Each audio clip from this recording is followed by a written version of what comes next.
अस्सलामुअलैकुम, की हाल चाल है? ठीक हो ना? Welcome back to my vlog. तो फाइनली आज था बीरा का रिजल्ट। आज नहीं मतलब 20 अगस्त का था, लेकिन आपकी बहन वॉइस ओवर आज कर रही है क्योंकि इकबाल हमेशा देर से आता है। बस फिर सुबह उठ के सबसे पहले मौसम चेक किया और मौसम भी बीरा की तरह थोड़ा थोड़ा ठंडा पड़ा हुआ था। बस फिर मौसम वगैरह चेक करके मैंने फटाफट से मुंह हाथ धो लिए ताकि बंदा एकदम फ्रेश हो जाए रिजल्ट शर्ट देखने के लिए। तो बार बार नजरें टाइम पर ही जा रही थी। ओहो, जिसका रिजल्ट है उसे तो आप लोगों से मिलवाया ही नहीं अभी तक। असल जी सुबह सानू खुद नहीं मिली, कदी किसी नुक्कड़ दे नाल लगी हुंदी ते कदी किसी नुक्कड़ दे नाल, कदी अंदर ते कदी बाहर। और इस टाइम तक तो बच्ची की सिचुएशन भी कुछ ये हो गई हुई थी।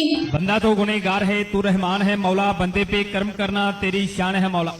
हालांकि हम सब इसको बार बार कह रहे थे कि बहन टेंशन ना ले, बहन टेंशन ना ले, लेकिन खैर ये एक नेचुरल चीज होती है। क्योंकि मुझे याद है जब मेरा रिजल्ट आने वाला होता था, मैं तो बस जिंदगी और मौत की कश्मकश में टाइम चल रहा था, मतलब 9 बजे के बाद ये बहुत ही गंदा टाइम होता था। तो जी गाइस सारे बेड के ऊपर बैठ के बाद जमात नमाज अदा करने के लिए, लेकिन तभी मामा ने मुझे आवाज दी कि मेरी पुप्पो लोग आई हैं, उनके लिए लस्सी बना दो। बस फिर अपनी पुप्पो लोगों के लिए लस्सी वगैरह बनाकर वापस मैं उसी लोकेशन में चलेगी। पहले तो वेबसाइट ओपन ही नहीं थी हो रही, लेकिन अल्लाह अल्लाह करके हो ही गई। रोल नंबर वगैरह एंटर करके जैसे ही भाई ने रिजल्ट खोला, लिटरली मेरे हाथ से मोबाइल नीचे गिर गया और मुझे पता ही नहीं चला। और काफी टाइम तक तो मैंने उठाया ही नहीं, क्योंकि आपकी बहन खुशी में भूल ही गई थी कि व्लॉग भी बनाती हूँ मैं। फिर इस बेचारे को मैंने तभी पकड़ा जब घर में मिठाई वगैरह आ गई हुई थी। तो हमने सोचा हुआ था कि केक मंगवाएंगे, लेकिन इस टाइम ना हमारे घर में जो लोग थे वो ज्यादा बड़े बड़े थे और केक तो ज्यादा शौक से बच्चे खाते हैं, बस इसलिए बूजी ने मिठाई और बर्फी वगैरह मंगवा ली। अब तक सब हमारे घर आगे हुए थे, मसलन के मेरे चाचू लोग भी और पुप्पो लोग भी। फिर सब ने बैठकर मिठाई खाई और शाम को फिर हम अपनी चची लोगों के घर गए, जहाँ जाकर थोड़ा बहुत शराबना करके हम वापिस आ गए। घर आके तो मुझे पता चला कि बीरा के लिए भाई इतनी ज्यादा चीजियां लेकर आए हुए थे, जिसमें गाइस लॉटरी भी थी और मेरी तो मुफ्त की चॉकलेट्स लग गई थी। ओहो, कुछ गड़बड़ सी नहीं हो गई? शुरू से बोल लेते हैं, जिसमें गाइस चॉकलेट्स भी थी और मेरी तो मुफ्त की लॉटरी लग गई थी। चलिए ठीक है, मिलते हैं अगले व्लॉग में। उम्मीद करती हूँ कि आप लोगों को मेरा व्लॉग अच्छा लगा होगा। अगर लगा है तो एक प्यारा सा कमेंट करते हुए जाइएगा, और अगर नहीं लगा तब भी कर दीजिएगा यार। चले मिलते हैं अगले व्लॉग में। अल्लाह हाफिज।